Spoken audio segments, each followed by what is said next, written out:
As Lavie's javelin pierces through the incoming dragon, and the dragon of apathy just crashes to the ground, two things happen. One is Cassie comes running out of the apartment building that she was in. And the second thing that happens is there is a rustling in the bushes, and a man with so blonde that it's white hair, glasses, a little speckle of paint. He looks up out of the bushes and is like, "Is it over?" I imagine this thing left me with an empty pie tin. It did that thing where dogs will lick out everything and just leave the container. I'm just looking down. I think it's not getting up and attacking anyone. It feels like a lull in the storm at the least. Oh, I am so sorry. Are you okay? And I will walk over very gently and just offer a hand. Oh, thank you. And he looks at Lavie. That was incredible. And he's looking at you with awe when Cassie's voice cuts in. Okay, you've all made it. I think you are the 1, 2, 3, 4, 5, 6. The 6 of you are the only ones to respond to my message. Please come in. Please come in.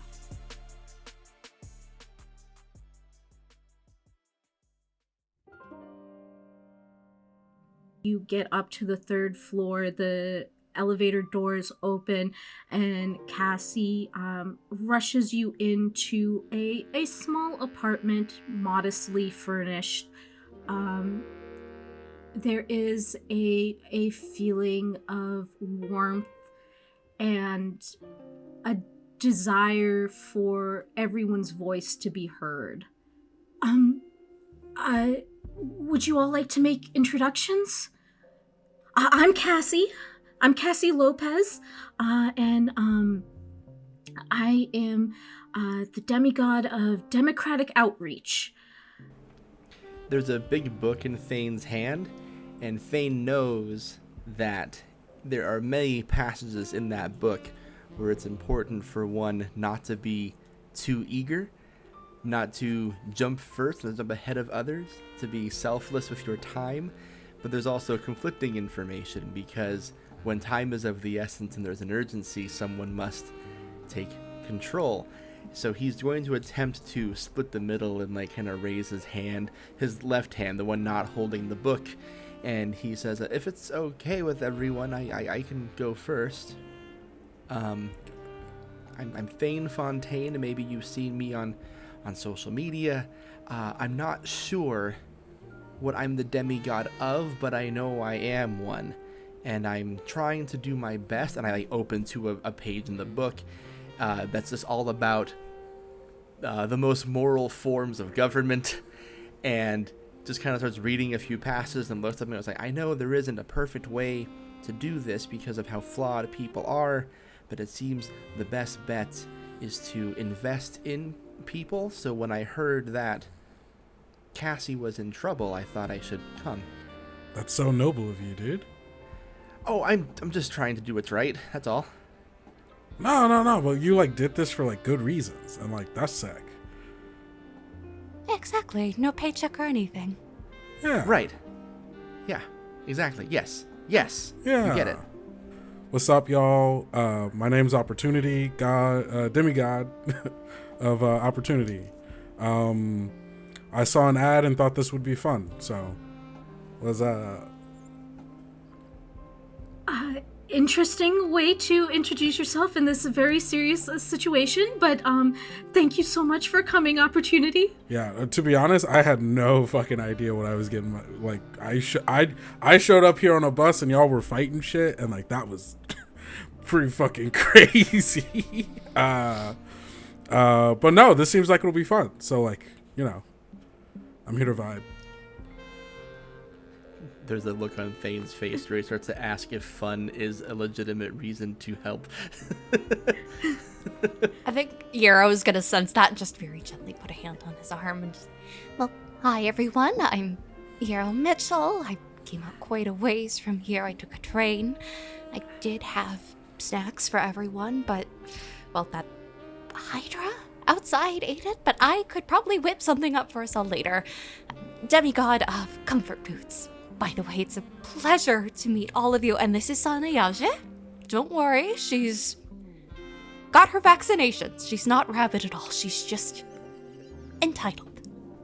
The old raccoon takes a comfortable seat on. Cassie has one of those kind of like rounded seats with like the nice cushions and stuff like that, and it could probably hold at least 2 people. And the old raccoon just settles into it, perfectly content. Like a jelly in the middle of a donut. Perfect. The man with the blonde, almost white hair looks and says, yes, my name is Ronald Rutherford, and I received your message. I am my godparent is the god of art history. I still have to figure out which. Can I pierce the veil on this guy? Yeah. Just like opportunity just like slowly turns to this guy as like he sounds way too nervous. I would like to also. Ooh, I love the -1 judgment. Well, that puts me at a 3. 7. For opportunity, he seems like he's nervous because clearly art history guys don't really get out that much. And this was pretty frightening for him. Similar to you. But he doesn't then approach it with the bravado that you do. It's much more of a nervousness, and he's putting on a thing. For Lavie, you are also piercing the veil, right? Correct. And I thought I got a 7. I got an 8, actually. You got an 8. Okay, so you can ask 2 questions. How can I get this person to show me their true colors? And what is the greatest danger with this person? Because it's the preparedness kicking in.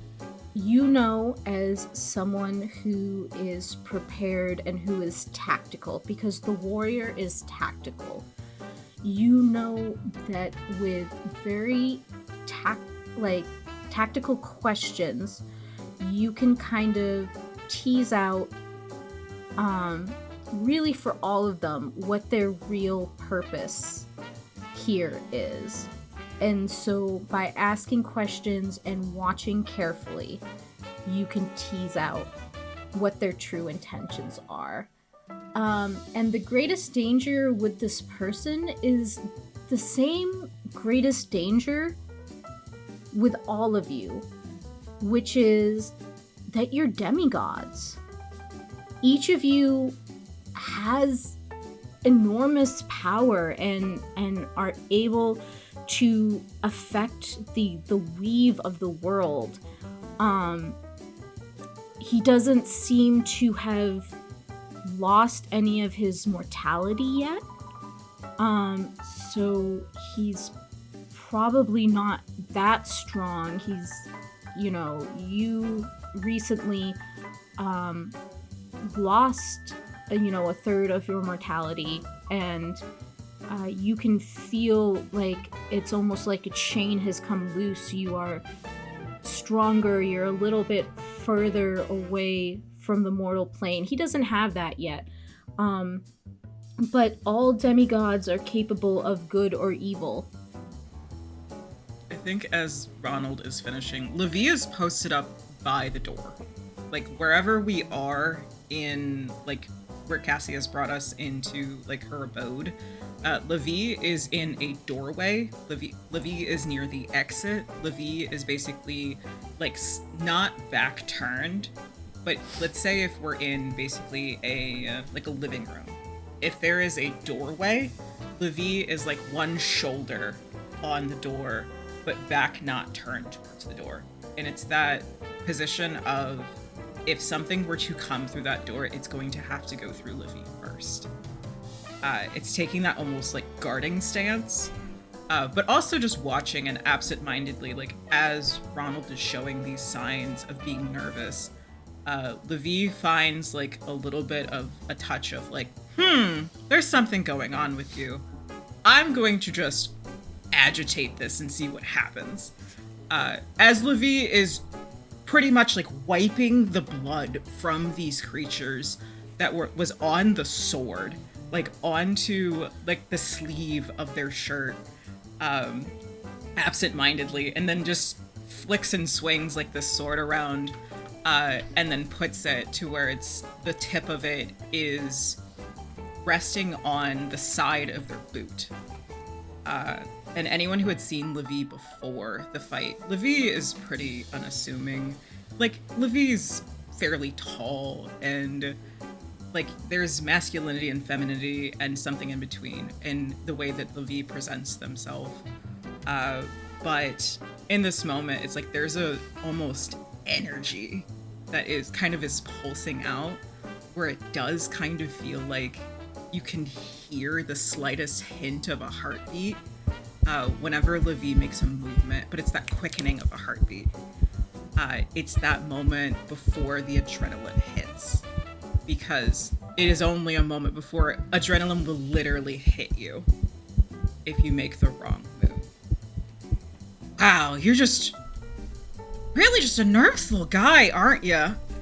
Oh, must suck to be you, doesn't it? Oh well. Anyway, say Lavie. If you say my name, I appear. I'm Lavie, demigod of adrenaline rush. You looking for a fast time, a quick time? You want to take a risk? I'm right there to help you with it. Maybe give you that little push and hold your hand during it. So, I'm here to hold your hand, Cassie, if you need it. Okay, I saw what you did to those beasts that were guarding me. I am so happy to have you here. I think, I mean, I need all your helps. And you, who are you? My name's Ruhan, and I'm Canadian. You're the demigod of Canadians? That's all, yeah. Canada, the US, I mean, we survive by democracy. I figured that this would be just as important to you It is. as to I'm here. all of us here. So, obviously, my godparent is the god of democracy, and I'm sorry. Are you just like a guy? Hold on, I'm gonna roll 2d6. Give me a second. Ominous. 5 plus 1 plus 1, that's 7. So I'm gonna roll short skirt, long jacket. okay. Which is a Muse playbook thing, but I do have it as an extra to just socially blend into the situation. And on a 7 to 9, I have to describe what I do to look like I belong, which is a good question. So I feel like he's gonna put his hands in his pockets and he's gonna throw his shoulders back a little bit, and she's gonna look opportunity right in the eye and say, "What's it to you?" Hey, I'm cool with you being here. There's a lot of, we've already kind of said the whole like demigod thing, and I'm pretty sure we're not supposed to tell mortals, or that was what I was told last time I told a mortal. So I just want to make sure we're all Gucci with the mortal here, and if so, I'm down. Just wanted to be clear, because I'm not trying to get in trouble. That cannot be a mortal. That ain't a mortal. If that's a mortal, then like... I mean, he's not telling us if he's a demigod or not. And not to say you gotta, but you also just seem to have claim to maybe be immortal. So, you know. Wait, there's a rule book? What are the vibes here so far? I feel like everyone's a bit powerful, a bit boastful. That's the vibe I'm getting, right? I wouldn't say, I don't think I feel powerful. Cassie, I can tell you what Cassie feels. Cassie is very nervous. She needs something from you all. She needs your help. And so that's really what she's focused on. I know from Ronald, you are getting a little bit of like a nervous feeling, a little nervous tick. Who do they want in this situation? What kind of person do they want? Oh. Cassie wants someone who will help her. Cassie wants somebody who believes in the importance of democracy, understands the urgency with which, if the god of democracy is missing, that must be rectified. Can Thane offer to shake Ruhan's hand? Like, just from a place of courteousness, just kind of like extends a hand out. Ruhan, it's a pleasure to meet you. Thank you for coming to help. And it's like extending a hand for like a handshake. They do, and they extend like a black nail polish covered hand. There's a lot of spikes on her outfit. Very punk. Lots of pro-anarchy symbols. Looks prepared to fight for what they believe in, you know? Perfect. And goes to shake. God, I feel like I'm gonna regret this. Yeah. I'd like to use psychometry. Yes, tell me about psychometry. So I can learn about a person, place, thing, or event by touching it. And after I notice the room wondering if this is just a guy or a demigod, I think Thane has an idea of who this is, given what Thane's whole deal is. But they're looking to confirm that. You first look into his eyes that look a bit glassy, and that's when you realize that they're not breathing.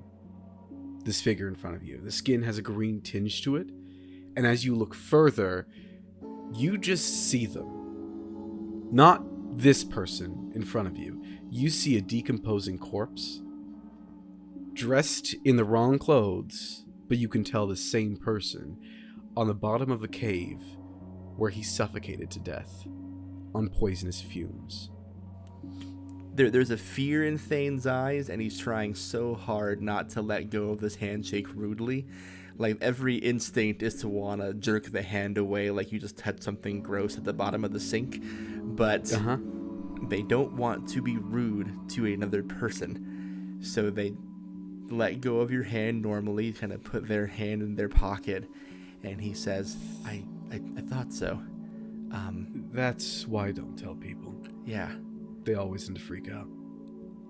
I will respect that. And you can tell that Thane is definitely freaked out. Oh, come on, you get to know? I'm a psychopomp. Mm-hmm. And I'm dead. Mostly. Thane kind of speaks lowly to Ruhan here and is going to say, not for nothing and not to be offensive here, but I have studied very hard and lived my life in a way where when we're supposed to meet, then it would go smoothly.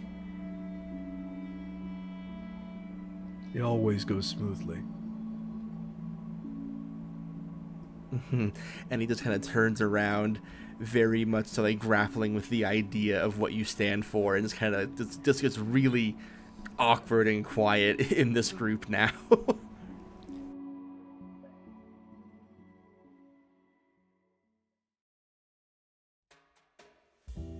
Cassie does have divine charm as the muse, and she needs you all to focus. So she turns that on, and you all feel your attention kind of like shift directly to her. Democracy is my parent, and my parent is missing, and you know the importance of democracy to everything that this world is. I don't know. Can gods die?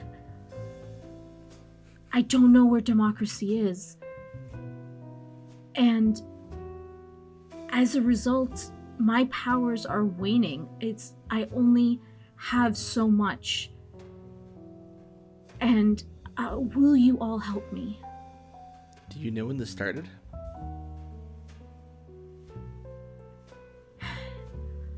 I haven't heard from democracy in over a year.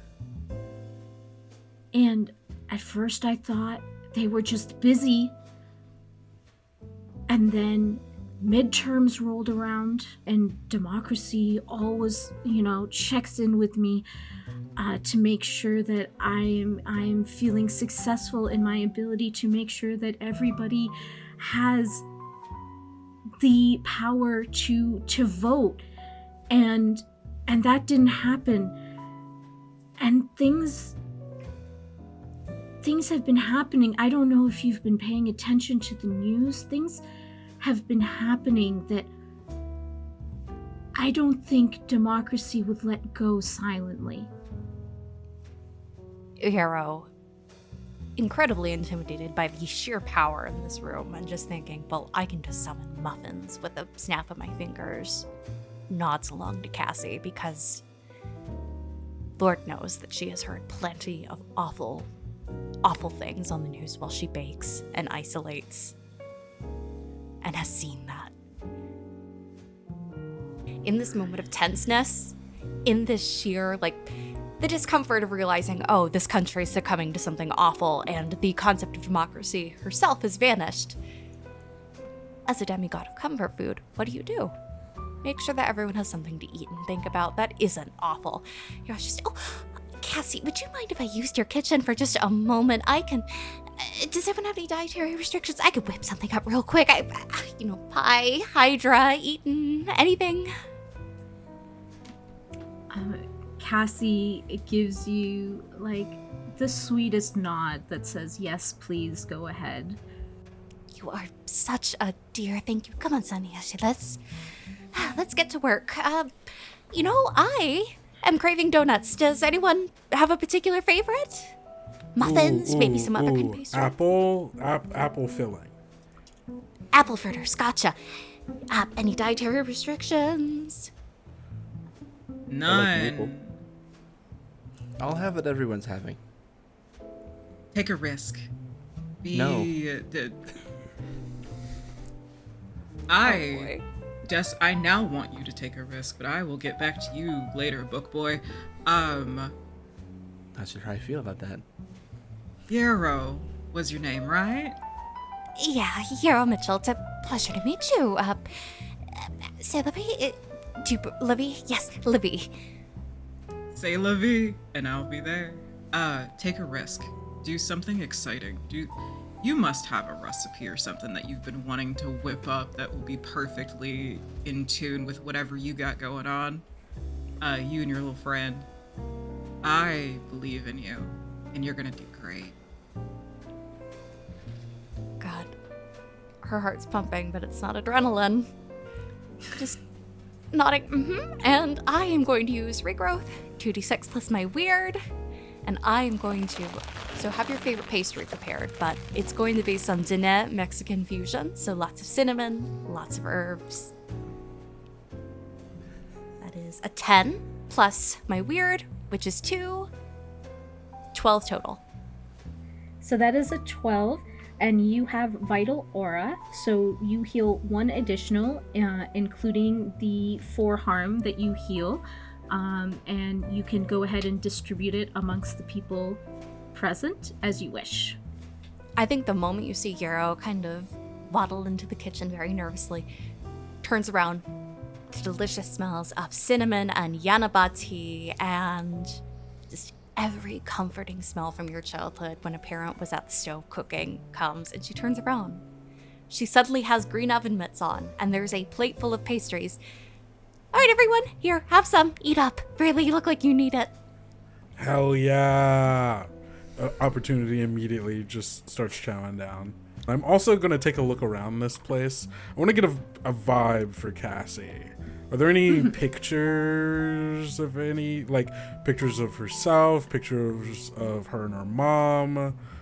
There are so many pictures. She is somebody who is well loved, well regarded, surrounded by people at all times. She is the type of person who makes you want to be a part of a team.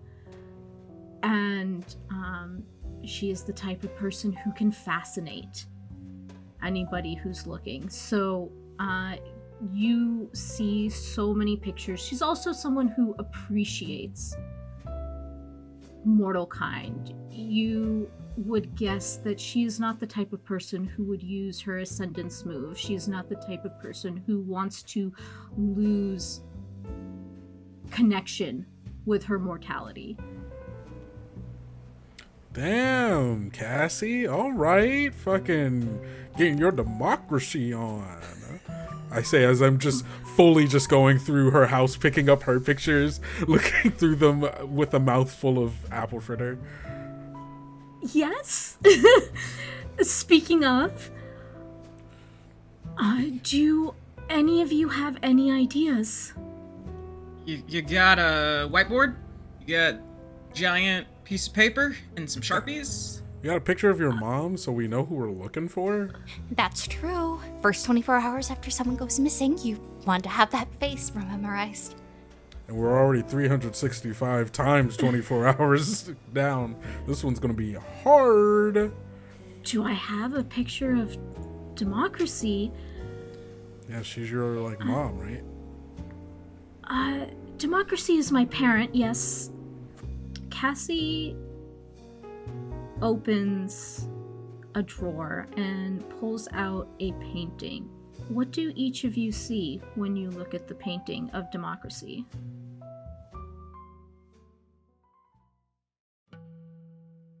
I think Thane, when it comes out initially, is Thane is seeing this ideal person, if you will. At face value, at first inspection, this would be someone where you look at them and go, this is someone that I would want to associate with. This is someone whose ideas I want to hear out. And I think for Thane, as is with everything in his life and his philosophy, unfortunately, the longer he looks at it, the more he starts seeing small flaws with the form. And this could be things that are physical, but this could also be things where maybe there's an expression that he would deem to not be totally trustworthy, or maybe he's thinking the fingers are crossed behind their back or something. And it's hard for him to ever know completely if someone is worth listening to or not. But when he sees us initially, he sure would like to trust in this person. What Yarrow sees as she looks at this picture of democracy, she sees an older woman in traditional garb. She's wearing a velvet top. She's wearing a squash flower necklace. There are people of all ages surrounding her. There are men, there are children at her feet. And her appearance is serene. It is almost too ideal. There's something aged about it, as if this ideal has not been realized for a very long time. There's a nostalgia to it, a want, a hope, even, that that's a possibility. Lavie sees a crowd of people. No one person is more important than the other. It's a lot of hands being held together, hands reaching out to others to help them up. It's almost, if you could paint what a voice sounds like in unison, that's what it is, with like this kind of like discordant texture underneath it. So Lavie isn't seeing a person. Lavie is seeing brushstrokes like the idea of democracy being built with every stroke of the brush, with every dip of paint. And so everyone looks different, but united, but still disjointed.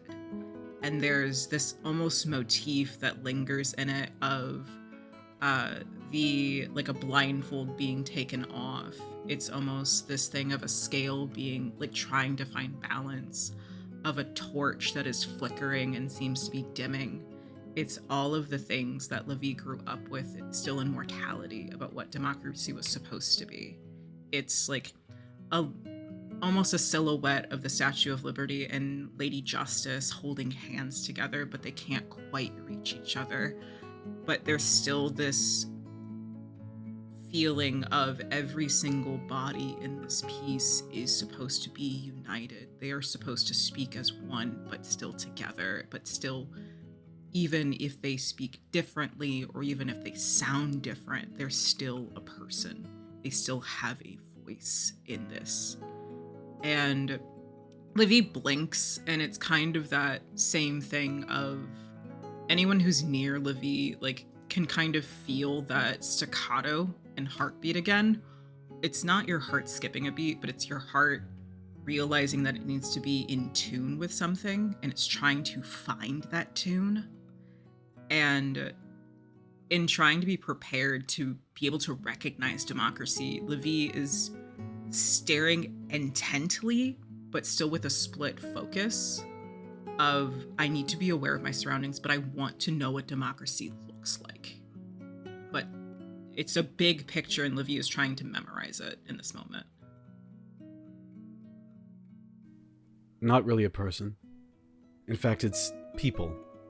Dozens of people taking the place of one another faster than the eye can see.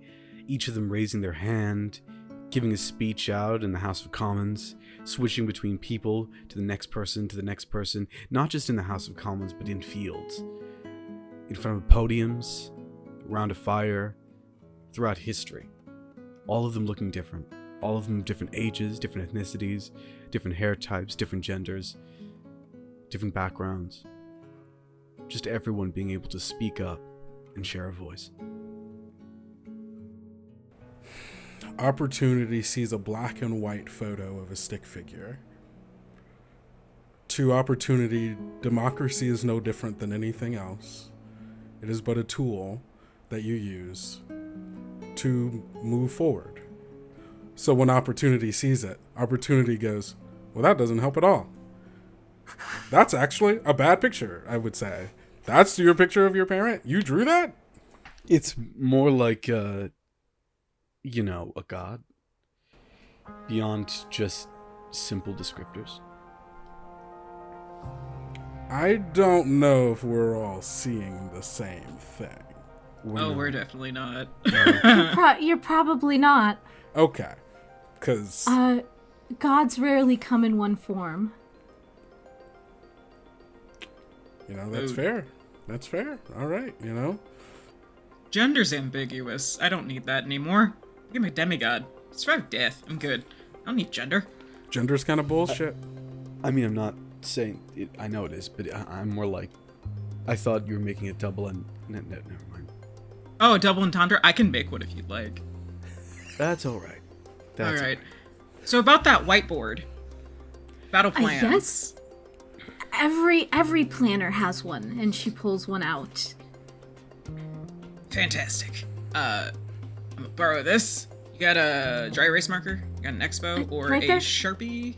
Sweet. Right there. Not the Sharpie. She takes the Sharpie away from you and puts that in her pocket. Lavie starts basically listing out everything that has gone on so far. Everyone sees Lavie, like, it's this preparedness taking over. Lavie's kind of on autopilot at this point. The whiteboard has been almost tacked up against the door, and it's like carefully goes to Cassie's like, can I borrow that photo of your mom real quick? Just Yeah. cool. And then very gently also like puts it to rest on like the lip of the whiteboard to sit against it, and writes democracy over it, and missing, and like all the information we know so far from Cassie. And then everyone's descriptors are all put on the whiteboard as well, including the nervous one. But he's just written in as the nervous one. What is his description, by the way? Yeah, so you don't know what Ronald sees because he doesn't tell you, but Okay. he does lean against a doorway.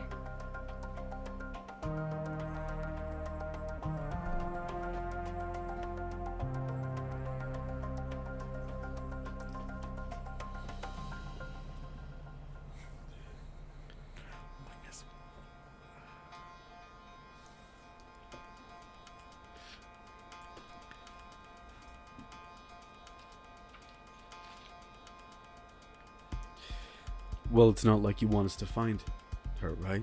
And that is what has been. Roll 2d6 plus judgment to determine someone's guilt on a specific matter or the deepest regret. Make your accusation. I made an accusation. And I'm going to weigh their soul. Oh, we're gonna have a fun tag team situation, you and I. Do you wanna aid in some way? Yeah, you Thane? know what? I do, because I have an ability called Trusted Advisor, and I can add an additional +1 on providing aid. So I think as Ruhan is doing this accusation, I think Thane just starts to open the book, because the idea of guilt and wrongdoing is something he's so vehemently opposed to. I think he kind of unwittingly almost saddles up next to Ruhan and is just opening through the book, flipping through things, and is prepared to combo interrogate this motherfucker. And if you're providing aid, what is the tangle that you feel with Ruhan? Oh man, it's fear. He's afraid of this guy, which makes him want to be on his good side. Thane inherently knows that the only consistent constant that is true no matter how you live your life is you will die. It is the unsurety of what happens next. But if anyone is sure of what happens next, it's Ruhan. So Thane wants to be on good terms with Ruhan. So if there's any way that someone can be an advocate for Thane, there you go. So, yeah, I would say that's our tangle right now.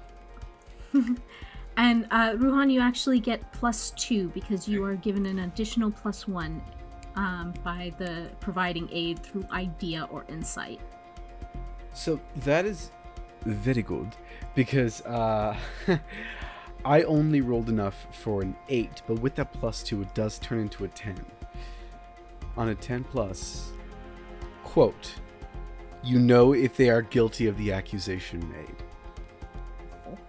And it is not an easy thing to do because generally when you weigh a soul, you are weighing a mortal's soul. This is not a mortal's soul. This is a soul that has the same spark of divinity as you do. But you still know they don't care if you find where democracy is. Because they know where democracy is. Democracy isn't dead, for sure. You can tell that looking. But democracy has been hidden somewhere. And Ronald knows where. There's a flash, and all the punk clothing that she was wearing vanishes to be replaced with like a tweedish waistcoat and a black long sleeve tee with a gigantic ankh on it, and nothing more interesting than that. He looks a bit out of place, and he raises his forearm, shoves it against Ronald, and uses it to push him against the wall. What is this? So where is she? And the nervousness drops. And the smirk is now there for all of you to see. Well, Cassie, looks like you've managed to assemble yourself a pretty good team. I thought it'd take much longer for any of you to figure me out. How about this, Ronnie? Best of 7, huh? Okay, amazing. Because he was about to disappear, but tell us what best of 7 is. You're able to challenge anyone to a contest of skill that can't rely entirely on luck. Set the terms, to the death, wagers, etc., and if they agree, you will both be held to the contest. Never go in against a Reaper when death is on the line. You choose the game, Ronnie. But if we win... Actually, you know what? Me against you. If I win, you tell us where democracy is and you stand aside. If you win... I want you to accept what's coming. Howdy, hey, my Liberty Bells. It's me, Grant, your producer and voice of Thane for American Demigods. I'm here to tell you about shows that are good and are saving democracy. Starting with our pals and sponsor for this season, Unbalanced Encounters. Fantasy Western! That's what we're doing for the new arc of Unbalanced Encounters, the only show that dares to ask, what if Dimension 20 was yeehaw as hell? If you're new to the show, all you need to know is that every episode will have you sobbing from laughter, the drama, or when I come to your house and break your knee. Go check out The Misfortune of 4. We got disaster cowgirl heiresses, trickle-down generational trauma, nepo baby witches, and plenty of moose. Episodes run about 90 minutes and are highly polished by a team of mages working around the clock in our secret studio deep beneath the Appalachian Mountains. And if they complain, we simply break their knee. So head on over to unbalancedencounters.com or find Unbalanced Encounters wherever pods are casted. Damn, I love a good yeehaw. Our friends over at Unbalanced Encounters have been making a wonderful series since the end of October, so they've been at it for a little bit here at this point, which means it's the perfect time to get in on the ground floor of an exciting new season, so you can tell all your friends that you were cool and listening when it first started, around the time they start blowing up and doing headline shows at, like, the Super Bowl. Next, our friends over at the Tabletop Tailspinners Network. Chester's Chasm, a city reeling from the apocalyptic touch of the horsemen's hooves. A banner was raised here, one that called these harbingers to ride together as they never had before, as they never would again. If this time was the first, what came before? What changed? Why don't you tell me? We see the sunlight land on Willowkept, as though it knows it's only a visitor here. The clouds will come, the gray will come, but in this moment the light has arrived. Lord, I lay my hands upon him today, so that your light may flow through me and into him. I bet you want more than water now, huh? This is my purpose for now, whether it means my death or another's. The family is coming together, I see. Hey, I'm Rara, but that's enough about that. Join me on January 7th, 2026 as I become the guest GM for Ever Graceful Day Darken, a 7-part series produced by the Tabletop Tailspinners Network. You can find this prequel story on the All Our Faults podcast feed, wherever you consume your podcasts. Holy shit, and if I may add, goddamn. Our friends over at Tabletop Tailspinners Network are going to be launching a special limited series on top of their already existing series, All Our Faults. This is a special prequel to that particular series, and I know you're thinking, Grant, do I have to listen to All Our Faults now so that I can enjoy this new limited series? And, well, no. You don't. It's a prequel series, so it's a great place to jump in case you've been always thinking about checking out All Our Faults. But also, you should check out All Our Faults. It's really good. One of my personal favorite podcasts. Be sure to be following Tabletop Tailspinners wherever you enjoy social media posts about podcasts. And then, after you've gotten wind that it's time to start listening to Ever Graceful They Darken, then you can jump right in. What a good deal. And now, without further ado, I reintroduce you to the world of American demigods. Ronald looks to you. You can have your friend's help. Whoever can find 5 ballot boxes and bring them back to this apartment first. And the time starts now, and he's gone. Oh, that sly mother... Okay, I can go out and start looking. I can't move very fast. I can't do the whole, like, flippy Power Ranger stuff that you can. I'm just gonna go and start looking. Hold on. Hold your horses. Or your raccoon. Or your pastries. Very good pastries. What is everybody capable of before we go out running around? Like, it's just kind of, we should be prepared real Like quick. a bad Disney film, animals will listen to me sometimes. Cassie, do you have a tissue box? Yeah? Thanks. Well, I drag people to the dead, and he's writing on the tissue box the word ballot. So, who should be leader? Put your votes in here. Got another tissue box, Cassie. Yeah, here's another tissue box. He takes out tissues. A shoebox. A shoebox? She pulls out these strappy sandals from a shoebox and slides it over. Pastry box? Very nice. Who's the hottest? On the second box. This is what democracy looks like. It's true. Huh. Best sensible shoe on the shoebox. One more. Oh, wait. Are we doing this ballot thing right now? Or are we still answering your question? I don't know which we're doing. Both. My vote is Both you. at the same time. And I don't really do anything, I guess. I just kind of, I'm here to vibe. I don't really do anything. Oh, wait. What am I saying? Hold on. I completely forgot I could do this.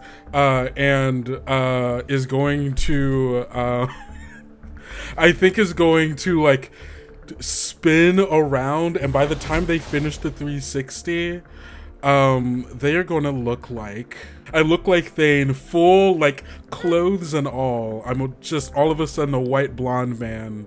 And I pull from behind my back a book that looks exactly like your book. And I go, what's good and evil? Hey? But it's in, like, your voice. Thane is just looking in disbelief. And, like, his inner thought is, I this has to be against the rules somehow, but I don't know how. When I pulled the book out, that was me using, oh, you mean this gate key. I can do this. And, like, opens up the book, and it's a tissue box, like, carved out in the middle of it, and I just start pulling out, like, colorful, colorful handkerchiefs all tied together. I can do this all day. Can you just do a classic ballot box? I mean, yeah, but that's kind of boring. Closes the book, puts it behind his back with one hand, and pulls it out from around the other side, and it just says ballot, but one of the L's is backwards. Toss it on the table. All right, everyone. He pulls out some sticky notes. Make a vote, put it in a box, and I'll call Ronnie. I thought we had to steal them. Oh, wait, this is easy. And I'm going to reach inside of my shirt. I still look like Thane, by the way. I reach inside my shirt and pull out a Sharpie, and then I'm just going to put owned by Cassie, owned by Cassie, owned by Cassie, owned by Cat on all 5 of them. And then I'm going to say, hey, Cassie, can you pick these up? Cassie picks them up. Yep. And I just grab them right from Cassie. Yep. ha! Bing, box bang, from Cassie. bong. Look at that. Easy as pie. Ronnie, you can hear me. Come on.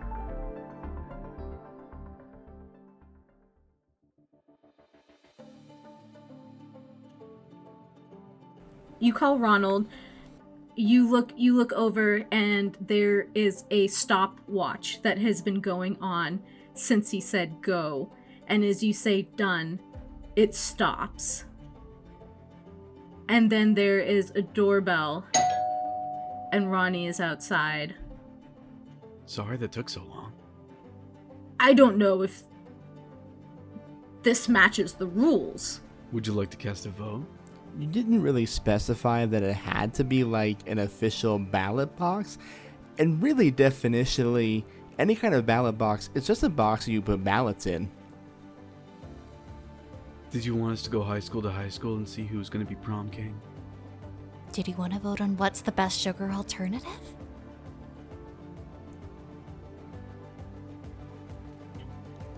He looks at all of you. You're all so proud. You've all worked together. There's a little bit of worry. I see. I'm beaten. Democracy is being held in the realm of fascism, but I don't have to tell you how to get there. And I may stand aside, but I am not the only demigod on fascism's side. Can I walk up to him? I still look like Thane, to be clear. I'm gonna walk up to him like real close to like I'm gonna try to get like face to face with him. And then I'm gonna sniff him. And I'm using this as a distraction so I can pick his pocket and take his phone. Amazing. Okay. Please I have roll larceny. Larceny. Yeah. And I do also have prestidigitation, so I'm gonna roll plus weird instead of Okay, perfect. I'm going to tap my thread that I have with opportunity, which is resourcefulness is hand in hand with preparedness. Opportunity seems to be somewhere in between. Lavie is going to, once Ronald makes an appearance and everybody's making the ballot jokes, once again take up that sword that slayed the dragon and just start tapping it against their foot and point it at Ronald. Do me a favor. Roll me awe.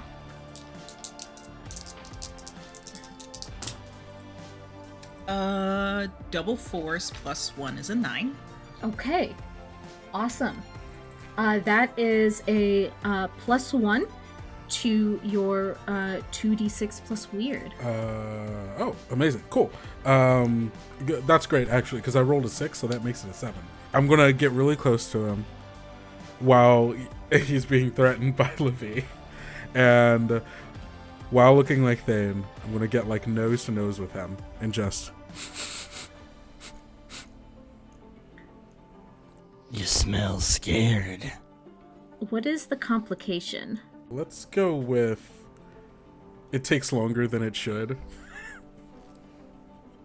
So as I'm trying to I'm getting like close to him, and like I'm trying so hard for him not to feel like the way in which my hand slides into his pocket, and so I'm having to get really uncomfortably close to him. Come on, you scared? You scared of us? Come on. I thought you were art history. You should know. You should know, nerd. You should know that you could probably take us. You can fight us, right? Come on, big art history fascism boy. Ruhan leans over to Thane. Which one's you? I think Thane, this whole time, has just been seething and trapped in their own headspace. Because we have deliberately cheated, but the cheating is to get to where we're supposed to go, but you're not supposed to cheat, but our cause is good. And then there's this clearly demonstrable man who's aiding in evil, but we're doing an evil to conquer an evil. Opportunity is literally stealing from art history, or just trying to distract. And I think in the space of all this happening and the insanity that has been the forming of this plan, the two different things all at once, the voting, the deciding who's in charge, the metaphor is getting too thick, in Thane's brain, and I think on accident he triggers his Ascendance move. What the fuck? Out of anxiety? Out of anxiety. What is your Ascendance move, and how does that happen here? My Ascendance move is called Oracle. The stars align as every strand spools out before you. Step calmly through the mayhem, predicting every twitch and gust of wind to set things back on the course you've determined is correct. I think when Ruhan asks me which one is you, bears a very literal gust of wind that goes out from under me. The book flips open, pages going all over the place.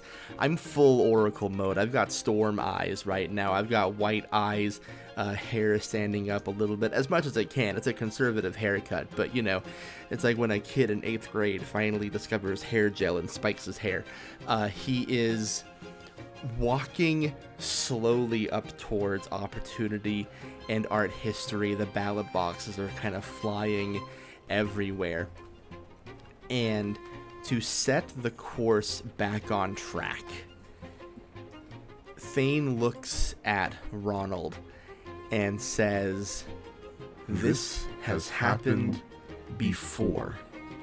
You know this has happened before. You can identify it before any of us can, and you did not signal the guard. We know where the realm is, but you know where in the realm it is. If you do not guide us, we can deem you irrelevant in the eyes of history.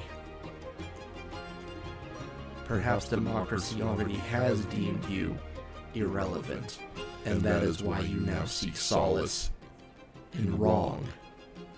But this can be undone, and it must be undone." So how do you want the scene to resolve? This is still your Ascendance move. So I want the scene to resolve with Thane getting a very clear understanding of where exactly democracy is being held. Thane knows it's in the capital. Thane knows it's here. Thane knows that all this has happened before and will happen again, but this time he's in control of it. So he wants to know exactly where this group needs to go. And as that thought becomes clear, the ballot box to elect the leader kind of zips into his hand. Maybe unwittingly, maybe it just goes there, but he's holding it out in front of Ronald, the demigod of art history, to kind of guide them to which art installation they've hidden her. As you walk up to Ronald, everything flapping in the breeze, you saying your speech, you give opportunity the time to get that phone. And normally, the phone would be locked. You would still have a problem. But at this moment, opportunity looks at the phone while you stare down Ronald, and a little Uber notification pops up that his Uber is about to arrive. And he happened to order the XL. This is the freakiest shit opportunity I've seen in a while. And so, like, I think over the course of you slowly getting closer to us, I have changed into Ronald and have the exact same, like, horrified face that he has on. And so it's just like both of us standing there, and I don't know if Ronald's recognized that I've turned into him yet. But he will soon, I imagine. You now have the way to get to where the entrance to Fascism's domain is. And you also have opportunity looking like Ronald so that you can all take the Uber.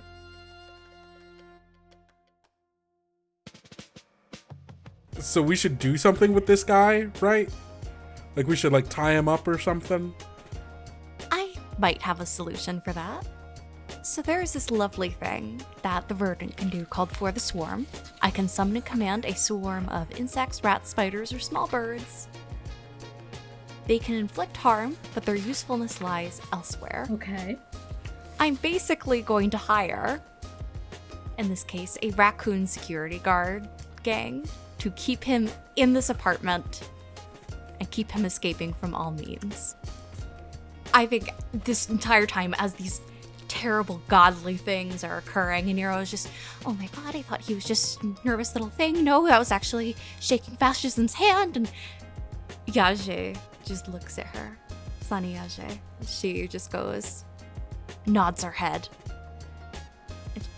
And Yarrow does that classic thing. She puts two fingers in her mouth and whistles. And the ground rumbles. As pouring from the windows, dozens of raccoons start pouring in and holding down with their little hands the windows, the locks, the doors. They're like a security team. They start dragging Ronald away as he looks in horror as his own visage stands before him, his own phone in that visage's hand. Thane's eyes are still white. There is the specter of death and a warrior standing, and now he is drowning in raccoons as he is dragged to the bedroom and tied up by clever little hands. And all of you head down to the Uber. My eyes have stopped glowing, and I'm very clearly back to my normal position, and I've just been profusely apologizing to the group for seizing control of the situation like that, and just being like, I nothing was making sense, and I was trying to connect everything that was happening, and I didn't understand, and then that started happening, and that's never happened before. Thane! Yeah? You took a risk. You did a good job. Just like I told you you would. I almost pissed my pants. It was pretty great. Thanks. That's what I feel like. Okay. It's the adrenaline rush. You're gonna come down from it, and Lavie is gonna hold out a hand to Yarrow. Yarrow's going to take it and give you a reassuring squeeze. And then is going to bring Yarrow's hand to Thane. It's like, I'm the high point. I'm the comeuppance of it. Yarrow will help you come down from it, I think. Yarrow's comforting. Okay. Thank you. I'm not supposed to let people serve me, but I will accept help. I think You're serving that's your okay. community. Yeah, it's my job to help you through it. Okay. And Zoup, for my permanent consequence, I'm going to move my harm penalty to 3 harm instead of 4 harm. Oh, okay. It is easier to harm Thane now. Is there any visual representation of the loss of a third of your mortality? If it's okay with Abby, Yarrow, do you notice anything different about Thane when you put your hand on him? I do, actually. There is a thing when you are working in the medical industry, as I have. When a person is closer to death, their skin will actually become paperier, become thinner. It loses its elasticity. And as Yarrow is giving that reassuring squeeze, it gives more than it should. And she has that moment of, this feels like my grandmother's hand. And she'll just, hey, Thane, would you like a glass of water? You seem very dehydrated. I imagine shooting lightning from your eyes, but do that. Water, yeah, let's have water. Was there lightning? I'm sorry. Oh, yes, you were glowing. It was really cool, if I'm being honest, but like that probably isn't great for your health. Come on, water, drink. Okay, I'll have water, thank you. So as the raccoons tie down Ronald, you've taken his phone. He is unable to signal to fascism that there is a problem and that people are coming, and you have the means to get there. Can I go through his contacts and like recent texts?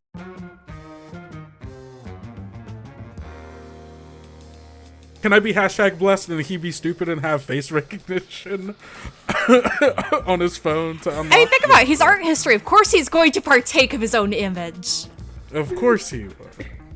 I wanted you to get to roll something else, but listen, you're right. You have taken on his face, and you just take a peek, and the whole phone opens to you. Who's he been texting? Who's he been calling? Who should we expect? You see a couple names in his on his speed dial. You see his mom, Rita Rutherford. You see a Johnny Rutherford. You see a Martin Buchanan. You see the Capitol Police. You see names that you recognize as being part of the House and the Senate. You also see one that just says Dad. Ooh, okay. All right, so we've got some options. Has he been texting anyone recently? Like, hey, I'm on the way kind of text. You open his texts, and he's been hitting up a lot of numbers with some of them are a little innocuous, some of them are a little gross. A freak. You clearly are getting in the way of his like booty call day. He was gonna kill democracy on booty call day. What a jackass. You do see one text that says, Cassie put out a call for help. Who did he send that text to? Craig Manwhite. Okay. I'm gonna call Craig Man while we're like getting in this Uber. Okay, you're gonna call Craig Manwhite. I do also have his voice, by the way, so. Did it work? We're good. I'm on my way back. I also happen to, I will have company. Some others who've seen the light. I'm gonna try to fake news my way through this. Okay, you're gonna fake news it? Yes! Please do! To sway him into believing that the people that are coming with me are chill and cool, and we don't gotta worry about it. Okay, so you have a silver tongue, and you're using fake news, so you roll with Fate's favor. Cool, that is 8 plus all, which is 10. All right. With a 10, sway someone means that they accept your reasonable argument at no cost. I'm persuasive, what can I say? Once they saw the true power of art history, they knew that there was no other choice but to switch sides before things got too rough. I almost want to make you roll I'll roll again. Yeah, 100%. I'll roll again. roll fake news 100%, again. Baby. Oh, 3 die. That's 10 plus 2. That's a 12. Okay. He accepts what you're saying with consternation. You never believed me. I say out loud. I say to him, I'm pushing. Opportunity is going to push it. Yeah. But I don't believe in many people. And he hangs up. Whew, got through that one. All right. Yeah, let's, that Uber is pulling up, so we should hop in that. Do you mind if I do like some video calls while we're in the Uber, gang? I'm going to FaceTime every single person that he is booty calling, to just like, I'm going to fake being like inebriated, like I'm drunk calling them, and like just like be the most rancid, right? Be absolutely heinous to such a degree that not even unreasonable people would be like, shut the fuck up and leave me alone. Like just incredibly annoying and clingy and like pathetic in such a way, and like not high. Like clearly other people are around me, and so it's worse that like it's not a private thing of being cringe and like terrible. It's also just like, what are you doing right now? You know what? Fine. Ruhan will aid in this. Bed death, let's go. His outfit shifts. It's like some sort of freaky harness, and he leans in saying, "You come to bed or what?" Oh yeah, don't worry. Wait. Okay, I just met this awesome guy. Hey everybody, say hi, and like just is gonna have, and like truly 100%, I'm going to make this man seem like the cringiest, most pathetic loser on planet Earth. I'm going through his phone. If he's sending raunchy texts, he definitely has nudes. I'm posting it to every single social media that he has logged in onto his phone, and I'm like I'm ruining this man's life. I'm ruining his life. You see the Speaker of the House comment on the nudes, being like, did you mean to share this? I respond, oh sorry, that was just supposed to be to you.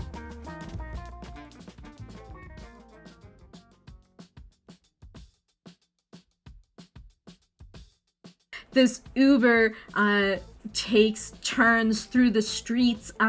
Hashtag blessed means that the lights turn green when you need them to, that people just get out of your way.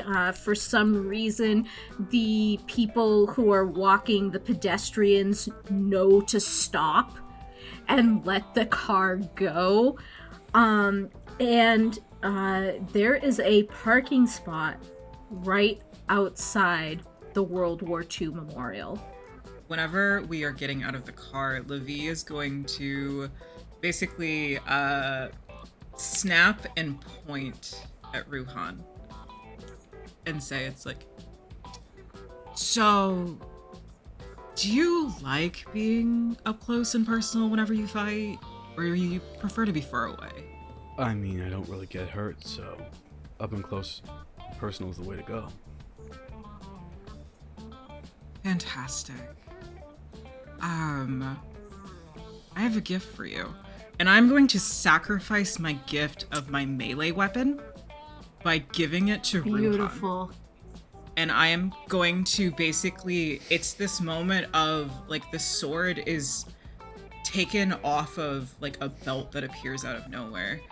And it's this beautiful sword that seems to meld into whatever shape you need it to be.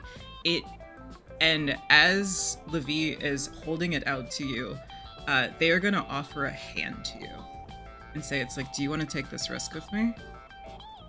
I would think of no other better thing to do. And they go to grasp it.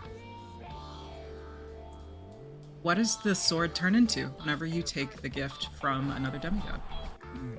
She reaches for the middle of the sword, right at the middle of the sword, and grasping the blade, it instead extends into a round, flat handle before sharpening right at the end to a spear tip. I did not expect that. Can I tighten my thread with Ruhan? Yes, 100%. I'll tighten my Fantastic. thread too. You tighten the thread. Ruhan, please take epic melee weapon as one of your gifts. I'm gonna roll 2d6 plus. Oh, hold on. So, in the balance, I'm gonna ask you for a trade, but I don't need a trade because I silently asked you for your trust and you gave it. And in this moment, I rolled a 7. So you'll heal whatever harm you've got left. Really, it's 3. And I will take 1, ignoring armor. That's not what I was hoping for, but it's fine. I'm gonna use tactical brilliance because I hold 1, so I'm taking great. that harm from you. We're fine. We're all fine. All right, you're all completely healed up. That was beautiful teamwork.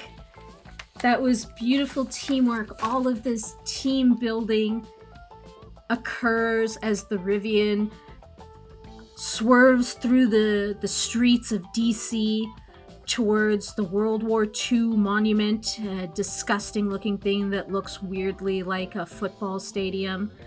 And you get ready to maybe save democracy.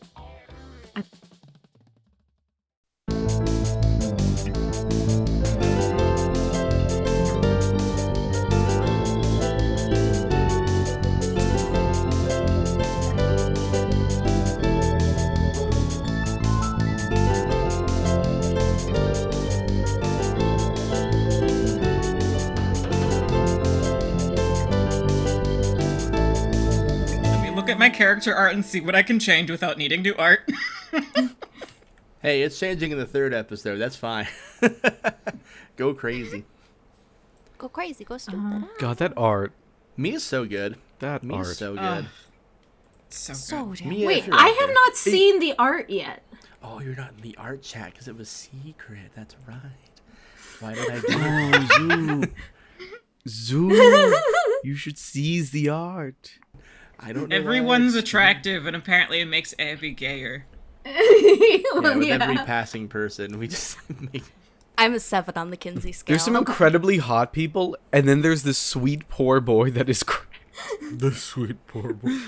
I used a WWE diva as a reference, so that probably should have been what I did.